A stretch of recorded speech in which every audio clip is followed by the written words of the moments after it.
예, 반갑습니다. 자, 지난주가 이번 주가 우리 증시는 이제 맥점 주간이라고 제가 이제 말씀드렸습니다만은 다행히 어제 그 FOMC 회의에서 그 파월 연준 의장이 올해 들어서는 처음으로 상당히 좀 그 시장 그 유화적인 발언을 많이 했습니다. 그래서 미국 같은 경우는 새로운 지금 천정을 좀 뚫었고요. 반면에 이제 우리 시장 같은 경우는 뭐 지금 지지부진하죠. 오늘 아침에 갭 떴다가 다시 또 지금 운봉 전환되는데 아마 그 중국 시장 영향과 같습니다. 어제 그 파월 연준 의장이 FOMC 회의에서 상당히 유연한 메시지를 보냈는데 뭐 결국은 일단 경기가 침체에 빠지지 않는다 하더라도 금리 인하를 할 수 있다. 그러니까 조기 금리 인하 또 얘기를 한 것 같고요. 그리고 그저께 이제 앨런 재무장관도 경기 침체에 대한 근거가 전혀 없다 그런 얘기 했습니다만 어제 그 파월 연준 의장도 그런 얘기를 했습니다. 그러니까 지금 물가는 안정이 되는 가운데서 국채 금리는 좀 다시 또 빠지고 있기 때문에 그러니까 전전주까지만 하더라도 이제 경기 둔화 우려를 했었는데 시장에서 미국 경기가 이제 연착륙할 수 있다라는 그런 가능성에 지금 무게를 두고 미국 3대 지수가 어제 고점 돌파를 한 게 아닌가 싶습니다. 중요한 것은 이제 우리 시장에 가야 되는데 여러 가지 원인이 많이 있습니다. 이따 제가 시황 말씀드리면서 좀 풀어드리도록 하겠습니다.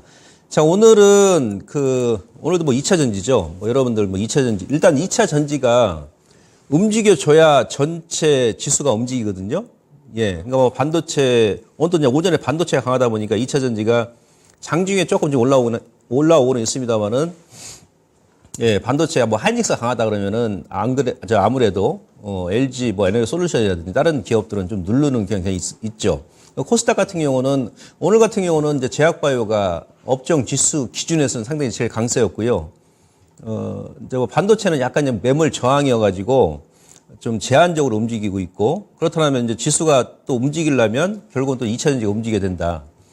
그래서 여전히 저는 이제 계속 그 저점 매수 구간이다 이렇게 말씀드리는데 오늘 드릴 설명은 뭐냐면 저는 이제 뭐 가격이 일단 어느 정도 지난달에 그 대표 종목군들이 저점이 나왔다라는 그 근거에 대해서 제가 여러 차례 설명을 드렸습니다. 그리고 지난주 같은 경우는 요런 그 악재가 나왔었잖아요. 그러니까 소위 얘기하면 미국에서 보조금을 중국 지분이 뭐 25% 이상이 되게 되면 지급 안 하겠다. 그러면서 이제 시장에 알려진 악재는 더 이상 큰 악재가 아니다. 그런 말 드리고 그리고 어차피 주가가 지금 반토막 이상 났기 때문에 이왕 악재 나올 것 같으면 지금처럼 악재가 많이 나와주는 것이 나중에 그게 이제 호재를 둔갑할 수 있는 그런 그 환경을 조성해 나간다고 말씀드렸지 않습니까?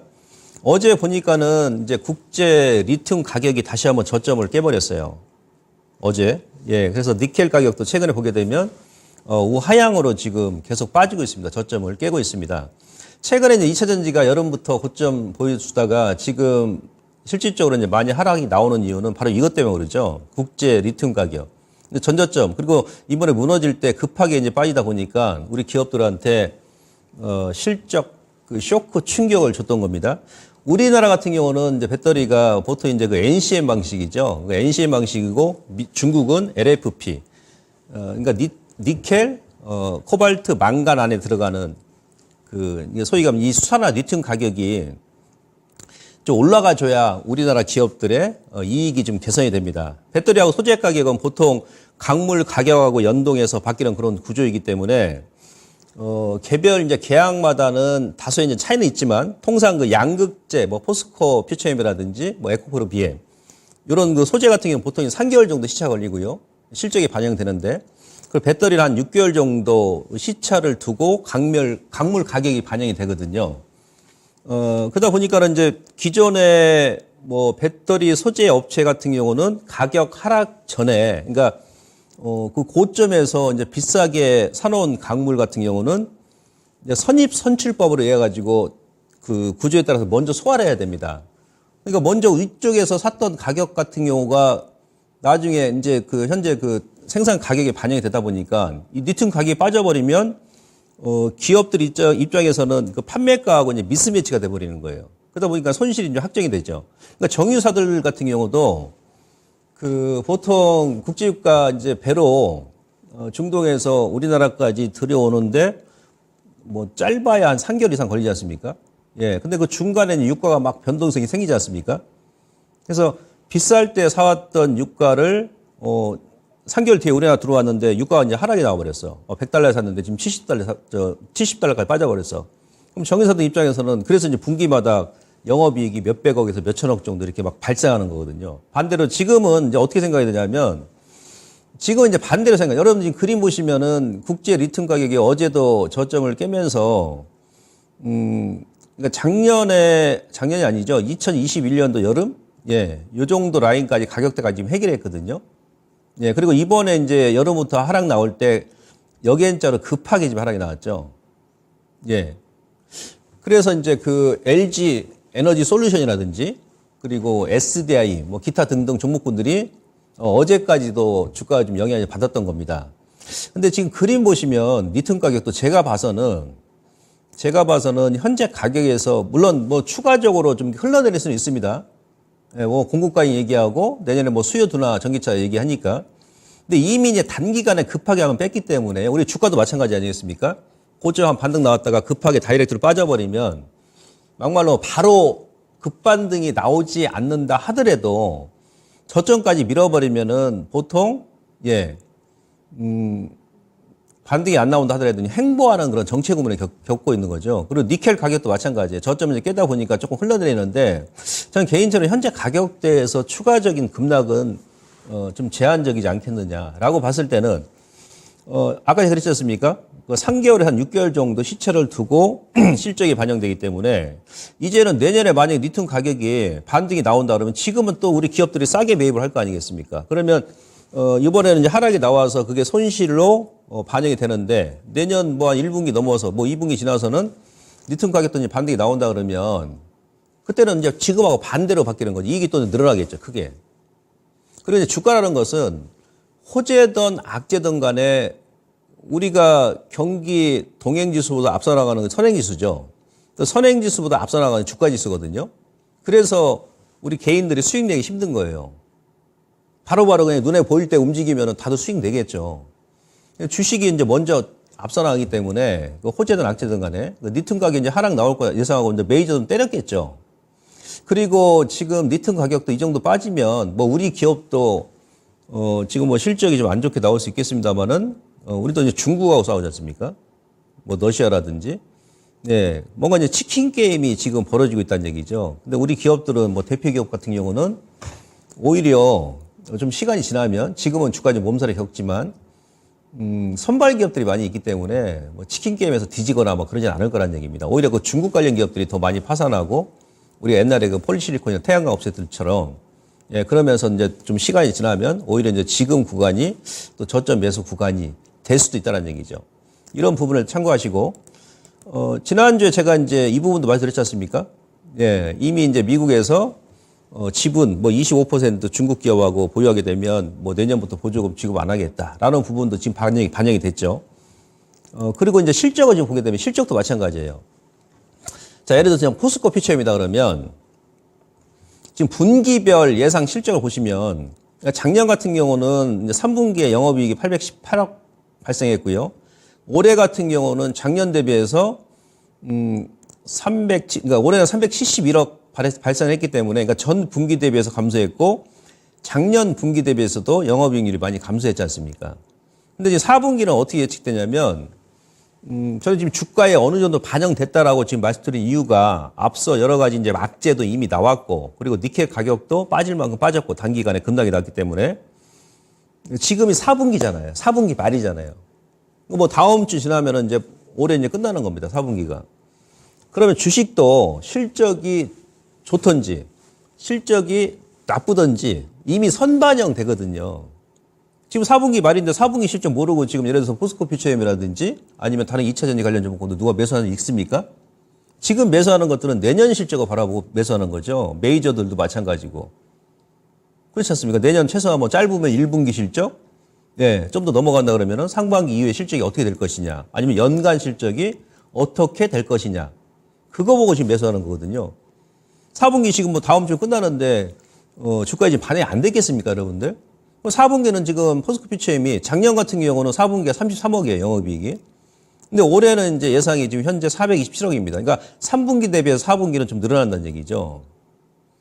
근데 내년이 중요해요. 내년 1분기는 영업이익이 다시 한번 645억, 그다음에 2분기에는 거의 800억이에요. 예, 그러면은 지금 현재 구간에서 이 기업 같은 경우도 주가가 지금 빠졌고 여러 가지 악재가 나왔고 하다못해 그저께 이제 2차전지 관련 종목군들이 오후장에 좀 올렸지 않습니까? 그게 뭐냐면 정부에서 양도세 완화 규제를 뭐 10억에서 30억까지 뭐 상향할 것이다라는 어떤 루머 때문에 좀 올라갔잖아요. 근데 그것도 이제 어제 뭐 보도 나온 것은 거의 이제 무산 단계지 않습니까? 그것까지 다 지금 반영이 됐다는 얘기죠. 뭐 양도세 완화돼 가지고 미리 뭐 오른 것도 없었습니다만은.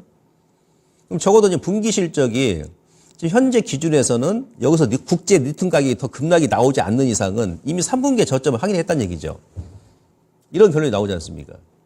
예. 그리고 이제 에코프로 비행 같은 경우도 마찬가지예요.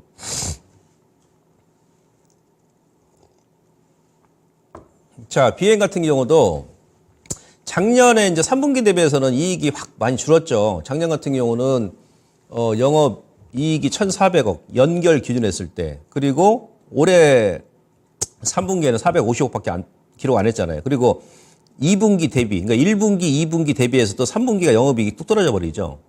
근데 4분기는 이제 상반기 대비해서 감소는 합니다만은 적어도 지난 분기, 3분기 대비해서는 그래도 영업이익이 좀 증가할 것으로 예상하고 있지 않습니까? 그죠? 그리고 내년 1분기하고 이제 2분기는 다시 한번 여기서 리튬 가격이 또 이제 올라간다 그러면 금방 또 영업이익 자체가 뭐 1,000억 이상 또 기록하겠죠. 현재 리튬 가격에서 좀 반등이 나온다. 국제 리튬 가격이 나온다 그러면. 그러니까 3분기가 지금 올해가 최악이었다는 얘기죠. 실적으로 분기로 봤을 때는. 3분기가. 예, 그러면은 지금 뭐 4분기 말이니까 앞서 말씀드린 대로 지금 뭐 4분기 실적 모르고 지금 주식 사는 사람 있냐고요. 다른 개별주도 마찬가지고. 월추 이제 이런 악재가 대부분 반영이 됐고, 특히나 이제 에코프로비행 같은 경우는 지난주에 뭐 44조 원 그 SDI에서 수주하면서 이제는 뭔가 수치가 보인다는 얘기죠. 수치가. 예, 매출도 이제 수치적으로 보이고, 눈에 보이고, 거기에 따른 이익도 눈에 보인다는 얘기예요. 그래서 제가 이제 한 달 전부터 뭐 공개 방송에서 전전주에도 여러분들께서 이제는 매수하셔도 된다. 예, 그렇게 이제 말씀드렸던 겁니다. 근데 이게 분기보다도 이제 연간 실적이 중요하잖아요. 물론 이들 기업뿐만이 아니고 뭐 게임주도 마찬가지고, 예를 들어서 지금 뭐 카카오 게임주 같은 경우 제가 보니까 게임주 중에서는 카카오 게임주가 영업이익 증가율, 영업이익 금액 증가율, 그다음 금액이 내년에 가장 많이 증가하거든요.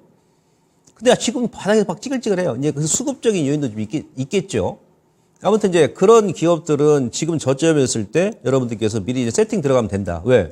올해 대비해서 내년에 영업이익이 100% 증가하는데 주가 여기 더 빠져버린다? 뭔가 좀 이상하잖아요. 그죠? 그럼 이제 포스코 퓨처도 아까 제가 분기 실적을 보여드렸었는데 이제 연간 실적을 보게 되면은 어차피 이제 국제 리튬 가격이 아까 이제 기술적으로 뭐 시청자 여러분들께서 보셔서 아시겠습니다만은 그래. 여름부터 지금 급락이 나왔기 때문에 이제는 추가적인 하락은 막말로 빠진다 하더라도 지금처럼 급락이 나오고 단기간에, 예, 지난달까지만 하더라도 급락 나왔었는데 그러지는 않겠구나. 적어도. 그리고 이제 주식이란 것은 호재든 악재든 미리 선 반영되기 때문에 주가는 또 이미 그래서 먼저 빠져버린 거죠. 7월 달에 고점 찍거나 다이렉트로.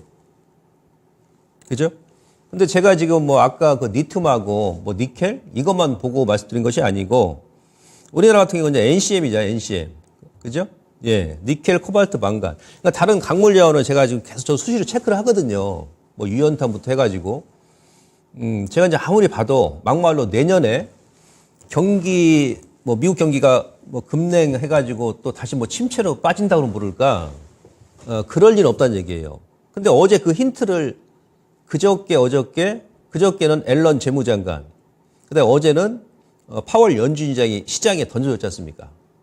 너무 우려하지 마. 3분기에 미국 경제 성장률, GDP 성장률이 워낙 좋게 나왔기 때문에 그런 기조 효과 때문에 4분기에는 이제 경제 성장률이 좀 감소해. 하지만 너희들이 지금 생각하는 것처럼 비관론자들이 생각하는 것처럼 경착륙은 없을 거야. 물론 연착륙은 있죠. 예, 그동안 금리를 1년 동안 뭐 가파르게 인상했으니까 미국의 소비자들의 이제 지갑이 얇아지잖아요. 예.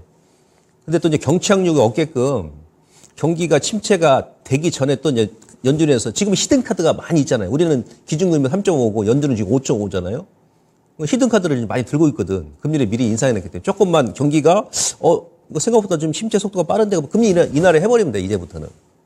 그러면은 미국 경기도 지금은 내년에 올해보다는 조금 안 좋지만 시장에서 우려했던 뭐 경기 경착륙은 없을 것이다 라고 봤을 때는 지금 다른 뭐 유가도 마찬가지고 뭐 니켈, 코발트, 망간, 리튬도 현재 구간 가격대에서 추가적으로 뭐 급락하고 막 그럴 일은 없을 거란 얘기죠. 그 힌트를 어제 파월 연준이 준 거죠.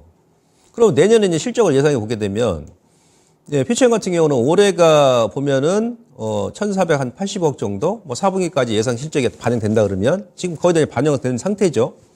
내년에는 지금 예상이 뭐 거의 4천억 가까이 지금 되죠.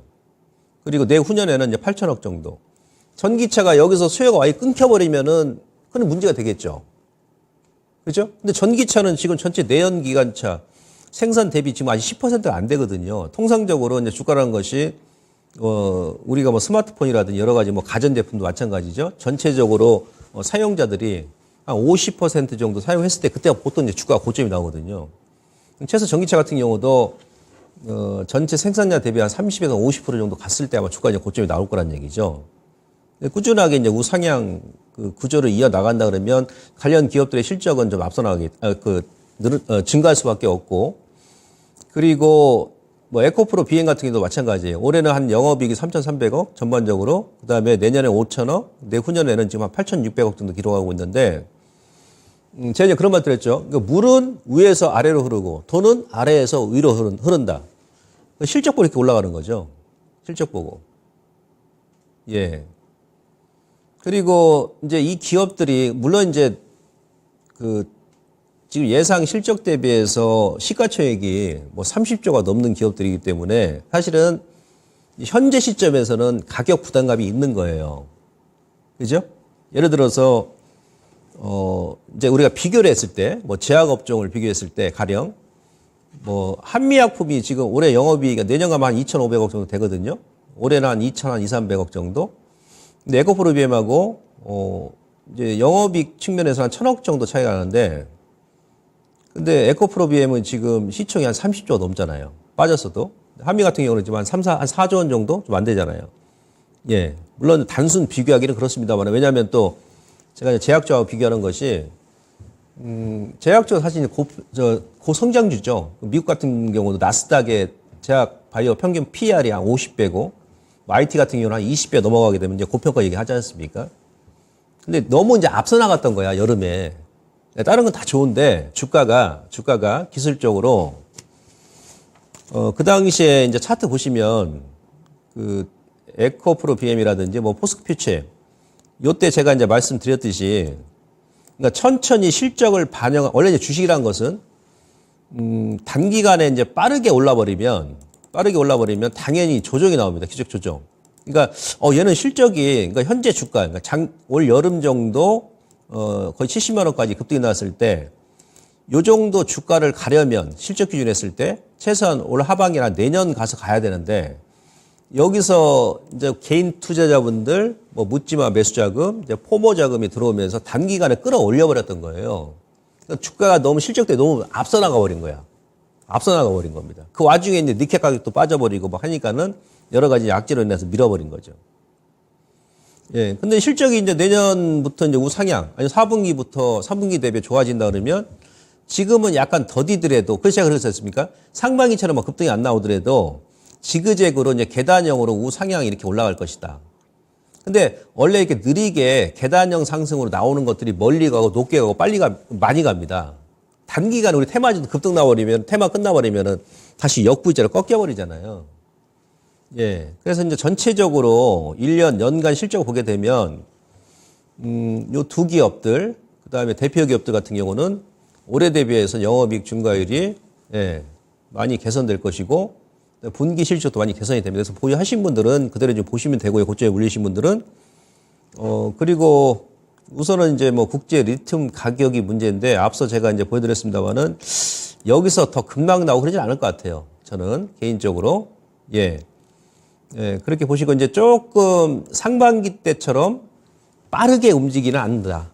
예, 점진적 우상향 기준으로 유지해 나가니까 신규는 지금 여러분들께서 관심 있게 보시면 됩니다. 그리고 지금 현재 요 2차 전지 같은 경우도 어찌 보면 우리가 이제 반도체 같은 경우 업황이 안 좋을 때는 삼성전자에서 치킨 게임을 해버리잖아요. 그죠? 삼성전자에서 치킨 게임을 만들어 버립니다. 1위 기업이니까 후발기 다 죽여버리죠. 그래서 1분기까지 삼성전자가 감산을 안 했잖아요. 예.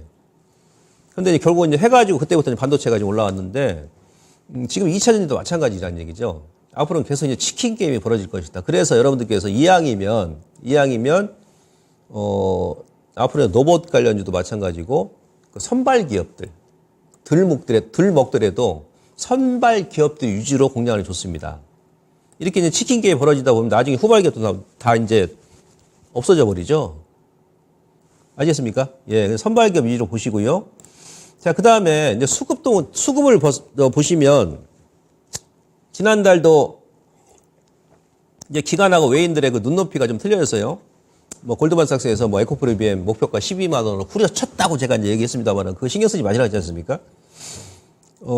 자, 외국인들이 요건 이제 10월 달입니다. 아니, 이번 달이죠. 어제까지, 13일까지 기준인데, 코스닥이에요, 코스닥. 거래소는 이제 뭐 제약, 뭐 셀트리온이라든지 뭐 삼성전자만 사니까, 지난번에 제가 보고 한번 드렸어요.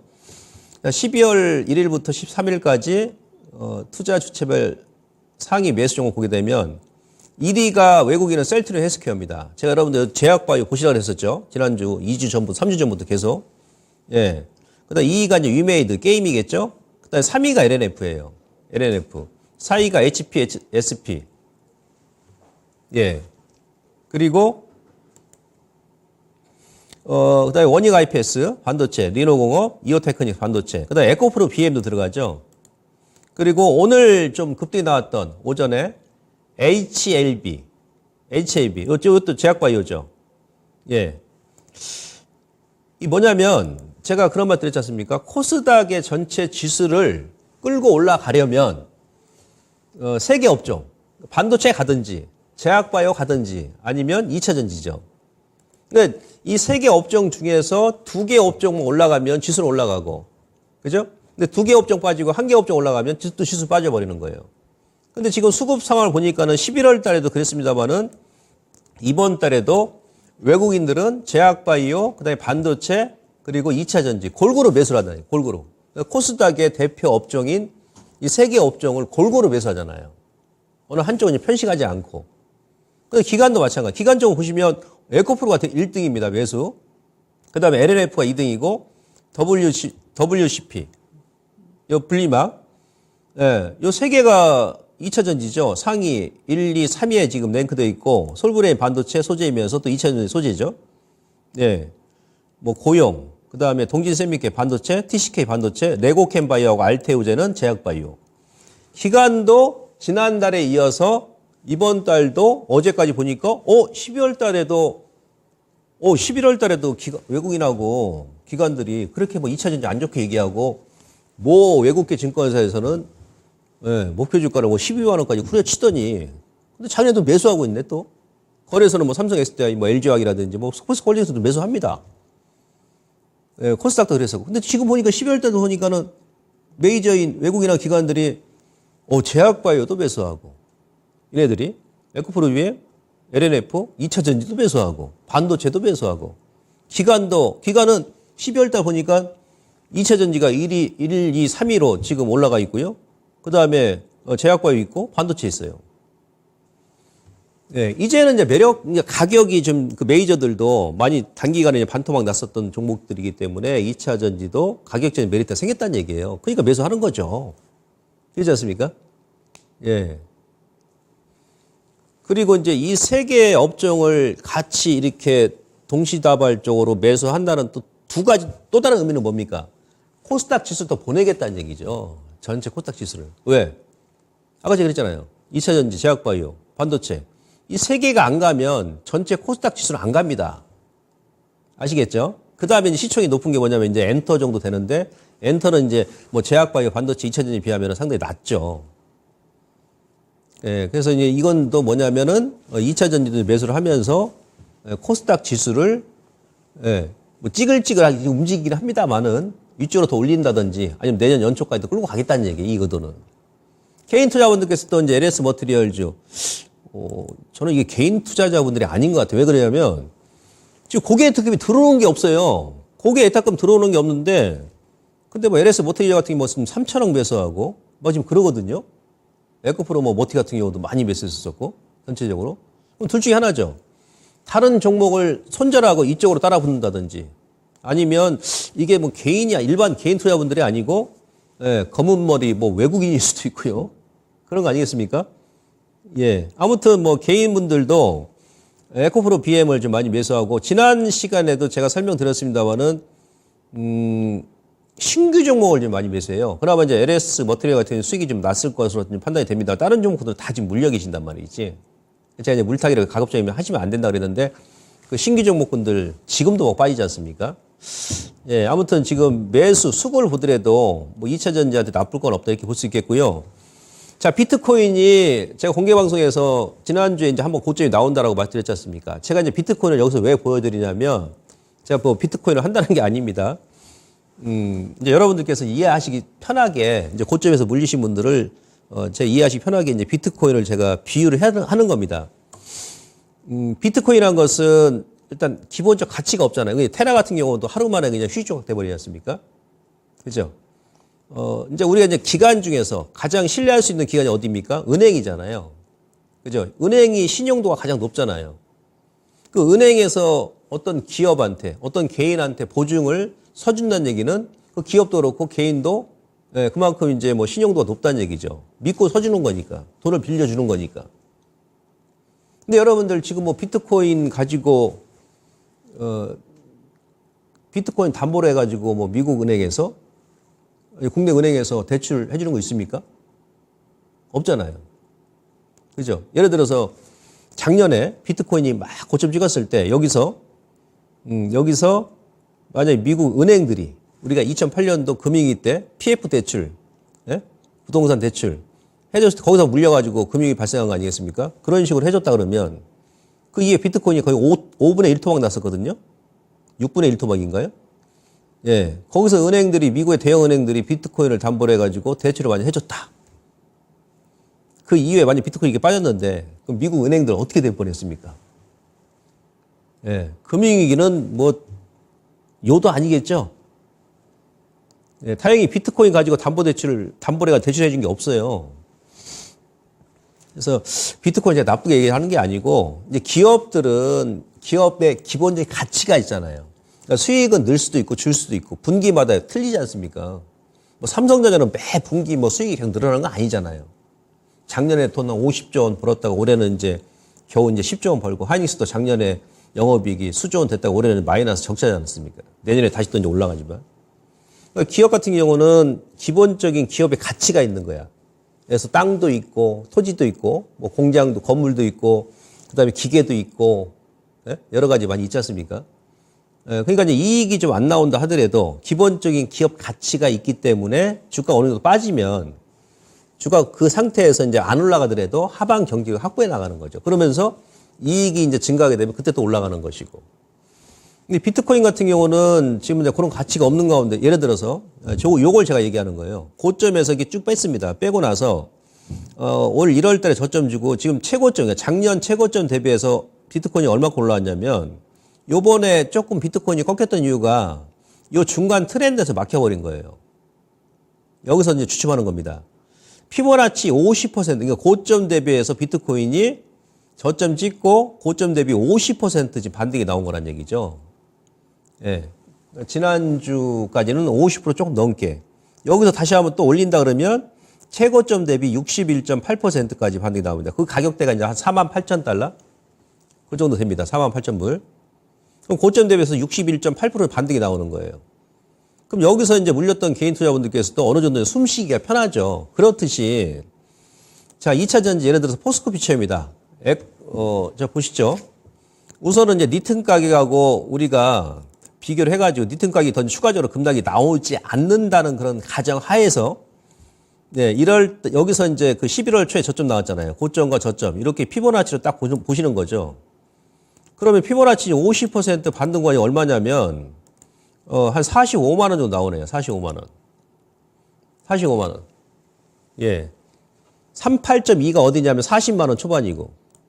제가 봐서는 이게 무슨 뭐 개별 잡주도 아니고 영업이익이 내년 가게 되면 뭐 4천억 가까이 나오는 기업인데, 그죠? 그 다음에 또 다이렉트로 뺐잖아요. 다이렉트로.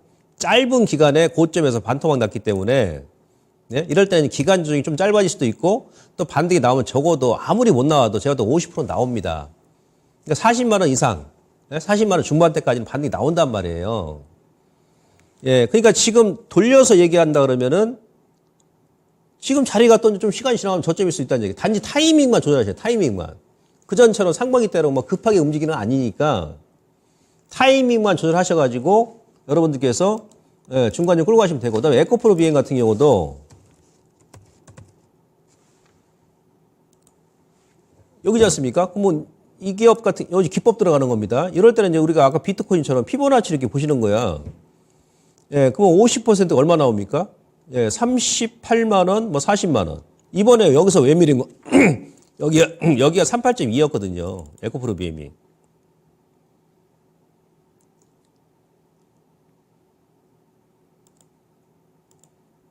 예, 여기가 38.2였죠. 요때 재료 나왔을 때. 그래서 제가 여기서 매수를 하셔서 여기서 한번 때리시라고 그랬지 않습니까? 상반기 때로 막 계속 추세 유지하는 게 아니니까. 자, 그러면 요 구간을 다시 한번 돌파하면 어디까지 갑니까? 그 다음에 저항이 50%죠? 예? 40만 원 전후. 근데 거래가 안 나오잖아, 거래가. 거래가 안 나오니까, 여러분들께서 타이밍을 잘 조절하시면 되고, 좀 눌림 줄 때 다시 한번 보셔도 되고, 왜냐하면 여기서 제가 얘기하고 나서 이게 50%거든요. 이게 50% 작습니까? 얘는 또 코스닥의 1등 기업인데요. 시가총액 1위 기업. 삼성전자인데 단기간에 지금 50% 올라왔으면 다른 개별주 따지면 상한가 3방, 4방 나온 거거든.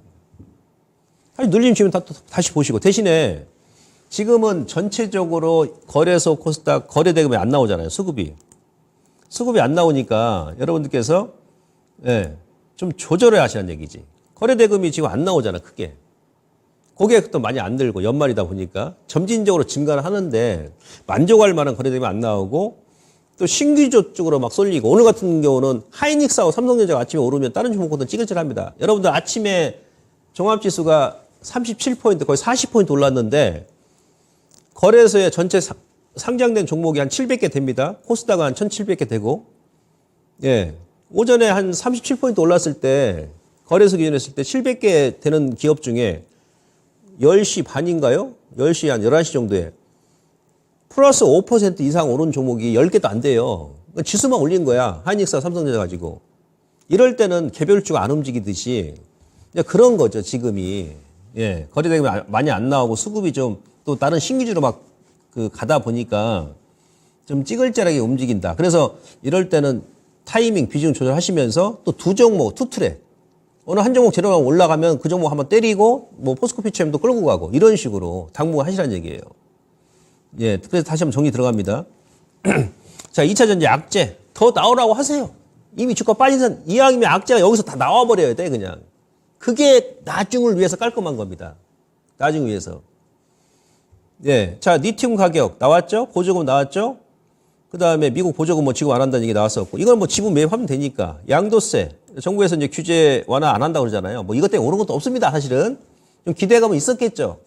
예, 그러니까 해주면 땡큐고 안 해주면 본전이다. 그런 거였죠. 실적도 이제 4분기, 내년부터 이제 다시 한번 예, 우상향 증가를 할 예정이다. 선반영 돼 가고 있다는 얘기예요. 중기 저점 확인해 가고 있는 그런 구간이고, 그런 패턴이고, 신규 매수는 눌림목 투트랙 전략. 예, V자보다는 계단형 상승 패턴. 고점 매수자는 예, 지금 여기서 뭐 이거 손절해가지고 다른 거 들어가서 여러분 또 바로 수익 낼 수 있습니까? 그렇지 않습니다. 요즘에는 막 3개월, 4개월 동안 안 움직이다 거래 없다가 찌글찌글하다가 뭔 재료 나오다가 한 번에 그냥 장중에 싸버리거든요. 그거 어떻게 들어가냐고. 그 그림의 떡이에요. 예, 그래서 좀 기다리시고 추가 반등. 아까 제가 얘기했던 그 가격 있지 않습니까? 예, 그 정도까지 일단 우선 보시고. 자, 그 다음에 이제 시향 들어갑니다. 시장이 지금 연말이잖아요. 다음 주에 제가 한번 또 시향 체크해 드리겠습니다만. 제가 11월 달에 워낙에 많이 올랐지 않습니까? 시장이. 어제도 공개 방송하니까 소장님 미국은 막 신고가 나오고 필라델피아 반도체 지수 지금 신고가 나왔는데 우리 시장 반도체는 왜 그래요? 찌글찌글해요? 네? 제가 지난달에 미리 얘기했지 않습니까? 11월 달 기준에서는 코스닥, 코스피가 가장 많이 올랐거든요. 11월 달 기준에서는. 코스닥이 거의 13% 지수가 올랐고 코스피는 11.3% 올랐어요. 그러면 12월 달은 이렇게 많이 올랐으니까 아니 다우 지수가 1950년도 이래 올해가 두 번째로 가장 많이 올랐어요. 11월 달 기준으로 했을 때. 엄청 올랐다는 얘기죠. 그러니까 미국 같은 경우도 뭐 이번 주까지 좋은데 그러니까 지난달처럼 이렇게 많이 오르지 않았죠. 그나마 미국 괜찮습니다. 유럽 같은 경우는. 근데 우리 시장 같은 경우는 올랐기 때문에 아무래도 이번 달은 좀 찌글찌글할 것이다. 근데 우리 시장은 10월 대비해서 그냥 본전한 거야, 사실은. 10월 달에 가장 많이 뺐거든요. 코스피, 코스닥을. 전 세계 지수 중에서. 그럼 뺀 만큼 지금 올린 거야. 그러니까 어떻게 보면 코스닥 같은 경우는 오른 게 하나도 없어요. 10월, 11월 플러스 마이너스 하게 되면 오른 게 하나 없습니다. 다른 뭐 대만이라든지 독일, 나스닥, 다우 같은 경우는 일본 니케이도 하다못해 10월 대비해서 11월 달은 2.5에서 한 4배, 5배 올랐는데 지수가 3배 이상 올랐는데 우리는 코스닥, 코스피는 10월, 11월 플러스 마이너스 그냥 제자리입니다. 중국하고.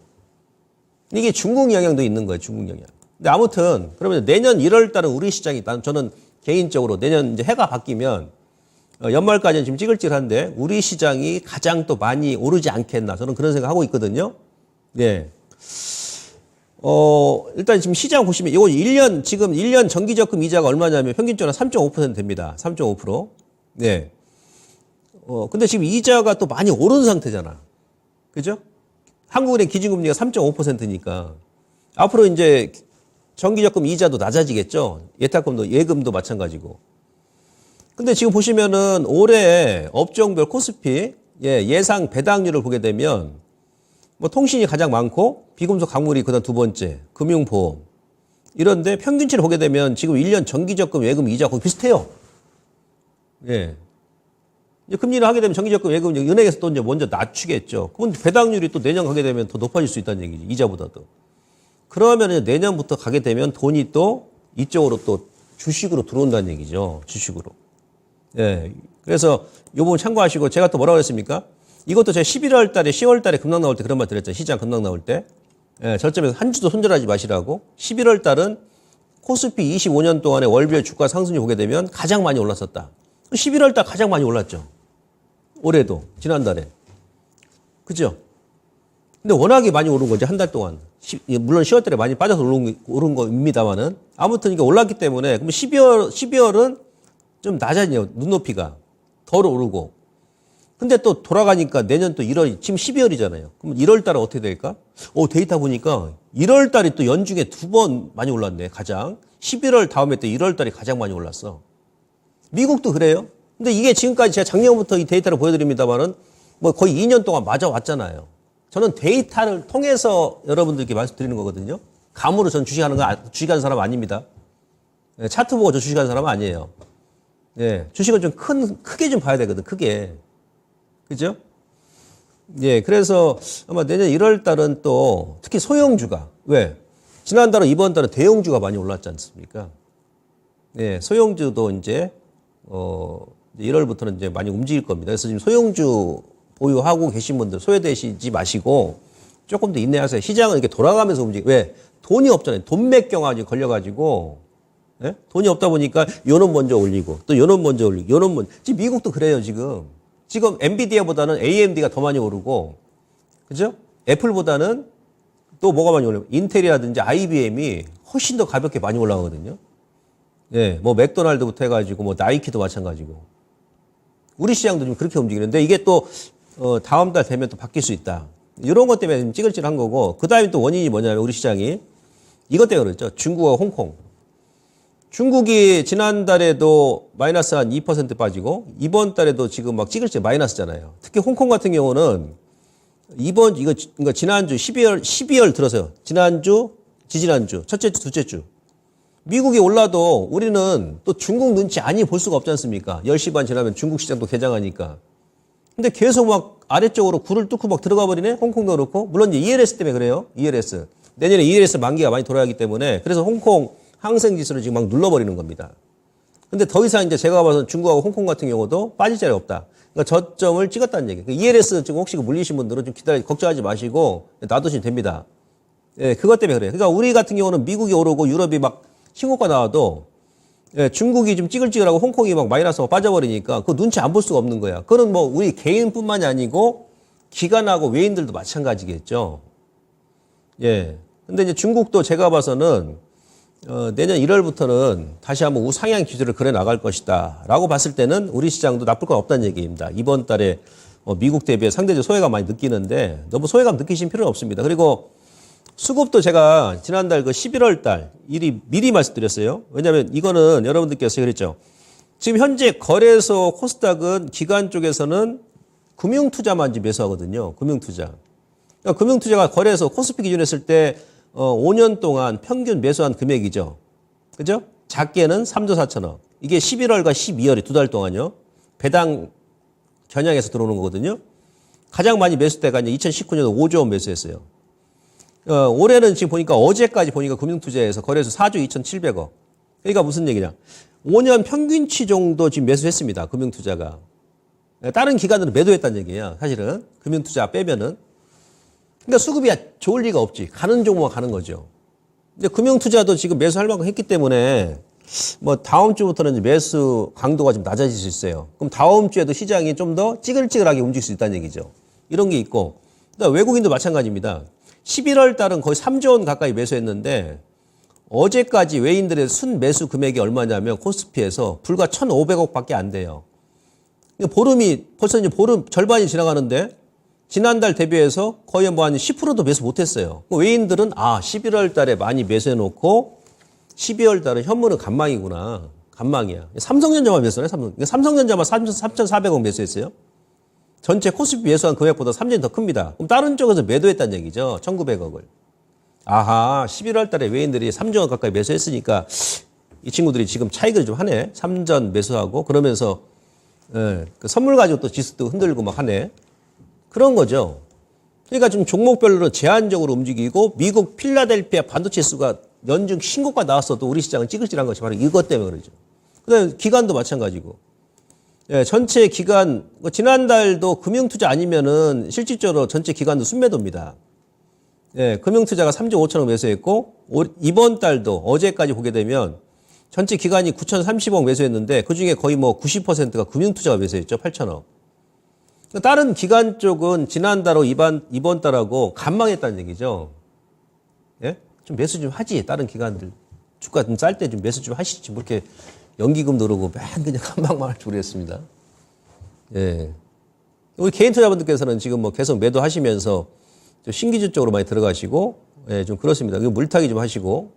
예, 그런데 아무튼 지금 수급도 보게 되면 어제까지 보게 되면 전반적으로 11월 달에 많이 들어왔기 때문에 메이저들도 간망하더라. 그리고 이제 금융투자가 다음 주부터는 이제 매수 안 한다 그러면 그나마도 이제 기관도 이제 매도 전환될 수 있기 때문에 연말이고 하니까 좀 조용히 따뜻하게 보내기 위해서는 여러분들께서 추격 매수 같은 거 하지 마시고 좀 차분하게 대응해 나가는 것이 합리적이겠죠. 왜? 지금은요. 연말 지금 거래일수 얼마 안 남았잖아요. 내년 연초 시장을 대비해서 종목을 매수하는 거거든요. 그래. 나는 12월 달에 어차피 여기서 뭐 이 종목에 큰 수익이 못 났어. 그러면 뭐 주식 하다 보면 그럴 수 있는 거지. 연초에 또 시장이 좋으니까 그럼 연초에 한번 승부를 보자. 그럼 연초에 뭐가 움직일 것인가? 그들 종목군들을 좀 미리 세팅 들어가는 거죠. 예. 그렇게 하시면 될 것 같고 지금 거래대금 자체도 코스피 같은 경우는 지금 계속 소강 국면이죠. 그나마 이제 코스닥 같은 경우는 이제 신규 종목 상장하고 LS 머트리얼즈 같은 거 좀 상장하고 나서 거래대금 좀 늘었습니다. 늘었는데 이 거래대금 는 것도 실질적으로 이제 뭐 특정 종목이 좀 쏠린 게 있어요. 그러니까 다른 쪽은 좀 재미가 없었을 겁니다, 아마. 예. 근데 이게 이제 1월달 가면은 이제 많이 개선될 가능성이 높다는 얘기예요. 또 거래대금이 없다는 얘기 무슨 얘기입니까? 거래대금이 없다는 얘기는 그만큼 또 저점 매수 기회를 주는 것이기도 하고요. 그래서 거래대금 추이도 좀 그렇고, 그 다음에 종목 ADR 지표를 보게 되면 약간 지금 가열 국면이죠. 가열 국면. 그러니까 다음 주 정도 가게 되면 또 저점 구간이에요. 전전주에 130까지 갔다가 130까지 가면 가열이거든요. 한 번 누르고 주 초반에 한번 올렸다가 다시 한번 꺾이는 추이거든요. ADR은. 그게 무슨 얘기냐. 오늘도 뭐 지수가 올랐습니다만은 종목은 하락 종목 수가 지수는 지금 뭐 한 23포인트인데 상승하고 하락 종목 동일해. 그죠? 예, 400개, 430개, 440개. 코스닥은 710개, 700개. 무슨 얘기입니까? ADR. 예, 종목 등락비를 보게 되면 이 하락 사이클이잖아요. 그러니까 올라가면 또 빠지고, 올라가면 빠지고. ADR 지표가 다음 주 정도 한 80 정도 이렇게 내려와 주면 그때 또 다시 한번 종목도 저점 매수 구간이라는 얘기죠. 이런 것을 여러분들께서 병행하면서 시장에 일단 대응하셔야 됩니다. 아시겠죠? 자, 이번 주에는 뭐가 또 급등 나왔습니까? 우리가 종목 보게 되면 제가 여러분들께 3주 전부터 제약바이오 계속 관심 있게 보시라고 말씀드렸는데 2차 전지도 2차 전지입니다만은 돌아가면서 움직이니까 지금 미국이 그렇게 움직이니까요. 미국이 그렇게 움직이니까 저도 여기서 지금 그런 설명을 드리는 거예요. 아, 시청자님들 지금 미국이 이렇게 해서 이렇게 움직이니까 우리도 자금을 좀 쪼개더라도 지금 순환매 정세니까 좀 분산해서 해야 됩니다. 그래야 연말에 애들 뭐 용돈에 줄 수 있는 수익을 얻을 수 있습니다. 이거죠. 셀트리온이 또 이번 주에는 급등 났었죠. 제약주 중에서. 그죠?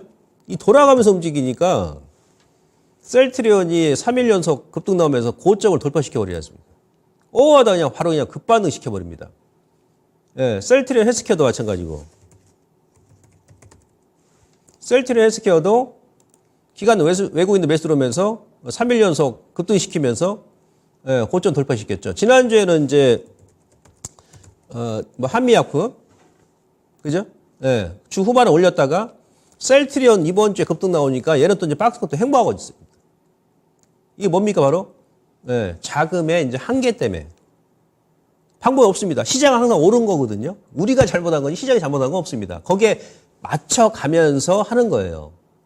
그래서 투트랙으로 하는 거죠. 투트랙으로. 제약바이오도 지속적으로 보셔야 되는데 왜 제가 이런 말 드리냐면 지난주에 이 그림 보여드렸습니다. 예, 우리나라 제약바이오가 절대 먼저 움직이는 거 아닙니다. 미국의 나스닥 바이오테크 ETF. 이번 주에 완전 돌파해버렸습니다. 그러니까 2021년도 12월 달에 고점 찍고 나서 2년 반 만에 돌파해버렸어요. 이거 의미 있다고 그랬죠? 돌파했습니다. 어제 미국 시장에서 가장 강했던 게 뭡니까? 바로 S&P 바이오테크. 예? S&P 바이오테크도 얘는 3년 만에 지금 돌파를 해버린 거예요. 주봉 기준했을 때. 3년 만에. 그러니까 2021년도 연말 1월 달에 연말에 고점 찍고 나서 3년 동안 계속 밀다가 하방에서 장기 포바닥 나오고 지난주에 살짝 돌파했고 이번 주에는 완전 돌파를 해버린 겁니다. 예, 3년 만에 돌파했기 때문에 미국도 이제 종목별 업종국의 키 맞추기라는데 제약바이오가 3년 하락 트렌드로 돌파해버렸네? 이제 얘네들 움직이는 거 아니야? 예, 막말로 빠져도 크게 뭐 리스크가 없잖아요. 그죠? 예. 그래서 제약바이오도 지속적 관심 있게 보시고요. 자, 우선 이제 맥점 주간 이벤트, 미국은 뚫었습니다만 우리는 또 아직까지 좀 찌글찌글합니다. 요거 일단 근데 이제 해소가 됐기 때문에 좀 우호적이고, 중국 시장 영향도 우리가 많이 받기 때문에, 미국이 올라간다 하더라도 우리도 뭐 같이 급등 나온 생각하지 마시고, 우선은 연말까지 지그재그 장세 여러분들 참고하시면 될 것 같고요. 여전히 종목 비중, 타이밍이 가장 중요하고 투트랙 전략, 종목별 차별화 장세, 지수보다는 여전히 종목. 이거 제가 한 달 넘게 말씀드립니다. 자, 2차 전지. 아까 말씀드렸던 대표 종목군들을 유지로 관심 있게 보시고, 그다음에 제약바이오도 같이 보시고, 내년 연초에 또 새로운 테마가 나올 거예요. 예, 그것은 제가 시간이 다 돼가지고 올라가서요. 오늘 4시에 제가 공개 방송 있거든요. 4시에 유튜브, 무료 공개 방송에서 말씀드리도록 하겠습니다. 고맙습니다.